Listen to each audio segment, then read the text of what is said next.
BJP सरकार को नैतिकता नहीं दे रहा है, नरेंद्र मोदी सरकार ने डायरेक्ट बोल रहा है ये आप ये चलने नहीं चाहिए पढ़ने के लिए, मैदान कार्य नहीं करेगी और रोड पर कितना दिन से हो रहा है ये भी होना चाहिए। 37 से मुसलमान गाय का रोज खाते हैं, बंद करना चाहिए तो पहले कैंसिल करना चाहिए। तो जो लाइसेंस देकर रखा गाय काटने के लिए, इंडिया गवर्नमेंट गाय देश का बेस्ट एक्सपोर्ट कर रहा है। क्या कोई मजहब सड़कों को बंधक बनाने की इजाजत देता है? क्या आस्था के नाम पर बहुसंख्यकों की भावनाओं का खून करने की खुली छूट दी जा सकती है? और क्या देश के कानून से ऊपर किसी नेता की सनक हो सकती है?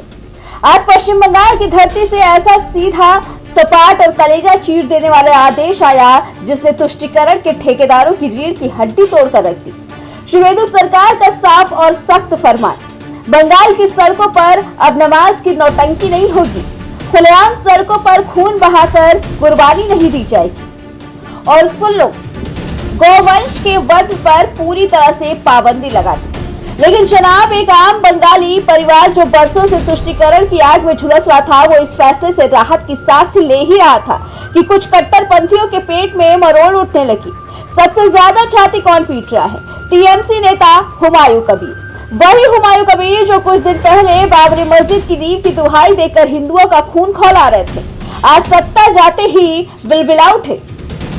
मुसलमानों का फर्जी मसीहा बनकर सीधे सूबे के मुख्यमंत्री शुवेंदु अधिकारी को आग से खेलने की धमकी दे रहे हैं। कबीर कह रहे हैं कि गाय भी कटेगी, ऊंट भी कटेगा और नमाज भी सड़क पर होगी। आज इसी बवाली नेता का पूरा कच्चा चिट्ठा हम आपको बताते हैं। पश्चिम बंगाल की राजनीति में इस वक्त बारूद जैसी गंध आ रही है। बरसों तक जिस बंगाल ने वोट बैंक की खातिर दंगों की आग को झेला, मालदा से लेकर मुर्शिदाबाद तक की सड़कों पर खून बहते देखा, वहां की जनता अब अमन चाहती है। इसी जनभावना को समझते हुए शुवेंदु सरकार ने ईद से ठीक पहले कड़ा कानून लागू कर दिया। साफ कह दिया गया कि त्योहार मनाओ, लेकिन घर के भीतर या तय जगहों पर। राहगीरों को परेशान करके सड़कों पर नमाज और खुले में जानवरों का कत्लेआम बर्दाश्त नहीं होगा। लेकिन वोट बैंक की मलाई चाटने वाले हुमायूं कबीर को जनता का ये सुकून हजम नहीं हो रहा। उन्होंने सीधे सरकार को ललकारते हुए कहा, शुवेंदु अधिकारी आग से न खेले, मुसलमानों को कुर्बानी से न रोके। हुमायूं कबीर ने खुलेआम भड़काऊ तेवर दिखाते हुए धमकी दी है कि गाय की कुर्बानी भी होगी, ऊंट की भी होगी और बकरी की भी होगी। उन्होंने तो यहाँ तक कह दिया कि अगर सरकार ने बड़ा मैदान नहीं दिया तो मुसलमान सड़कों पर ही नमाज पढ़ेंगे। करने के लिए मैदान का अरेंजमेंट नहीं करेगी तो रोड पर इतना दिन से हो रहा है, ये भी होना चाहिए। ये बयान सिर्फ एक धमकी नहीं, बल्कि बंगाल को फिर से दंगों की आग में झोंकने की सोची समझी साजिश है। सोचिए, एक आम इंसान जो सुबह अपने बच्चों को स्कूल छोड़ने जाता है या दफ्तर के लिए निकलता है, उसे सड़कों पर जाम मिलता है क्योंकि वहाँ मजहब के नाम पर कब्जा किया गया होता है। क्या एक आम नागरिक का ये हक नहीं कि उसे साफ सुथरी और सुरक्षित सड़कें मिले? हुमायूं कबीर दलील दे रहे हैं कि देश में 37% से ज्यादा मुसलमान बीफ खाते हैं। भारत सरकार खुद बीफ बाहर भेजकर पैसे कमाती है, तो फिर स्लॉटर हाउस बंद क्यों नहीं होते?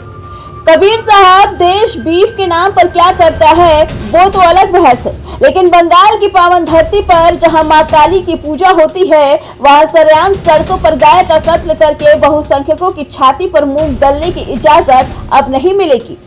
कबीर का ये दर्द कौम के लिए नहीं, ये दर्द उस सियासी जमीन के खिसकने का है जो ममता दीदी के राज में उन्हें मुफ्त में मिली हुई थी।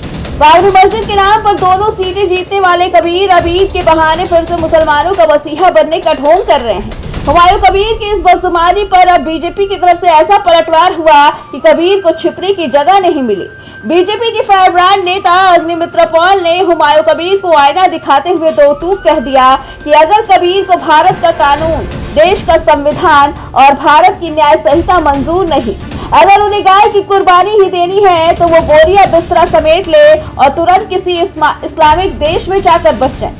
सरकार ने साफ कर दिया कि ये ममता बनर्जी का वो पुराना बंगाल नहीं जहां खेला के नाम पर हिंदुओं के घरों को फूंक दिया जाता था और तुष्टीकरण के लिए अपराधियों को लाल कालीन बिछाकर संरक्षण दिया जाता था। अब बंगाल में परिवर्तन की सरकार है। शुवेंदु अधिकारी की नजर हर एक उपद्रवी पर है। प्रशासन को साफ निर्देश है, जो नियम से रहेगा वो चैन से रहेगा और जो कानून तोड़ेगा उसकी जगह सीधे सलाखों के पीछे होगी, चाहे वो कितना भी बड़ा रसूखदार नेता क्यों ना हो। तो साफ है कि बंगाल की जनता अब दंगों और तुष्टीकरण के इस गंदे खेल को अच्छी तरह समझ चुकी है। हुमायूं कबीर जैसे नेता चाहे जितनी आग उगल ले, लेकिन अब बंगाल की सड़कों पर गुंडागर्दी और मजहबी दादागिरी नहीं चलेगी। जो लोग आग से खेलने की धमकी दे रहे हैं, उन्हें समझ लेना चाहिए कि कानून का हंटर जब चलता है तो बड़े बड़े कट्टरपंथियों का घमंड मिट्टी में मिल जाता है। अब शुभेंदु सरकार के इस ऐतिहासिक और सख्त फैसले पर और हुमायूं कबीर के इस गीदड़ भभकी पर आपकी क्या राय है? क्या आपको लगता है कि सड़कों पर नमाज और खुले में कुर्बानी पूरी तरह बंद होनी चाहिए? हमें कमेंट करके जरूर बताइए। Bureau report, prime TV.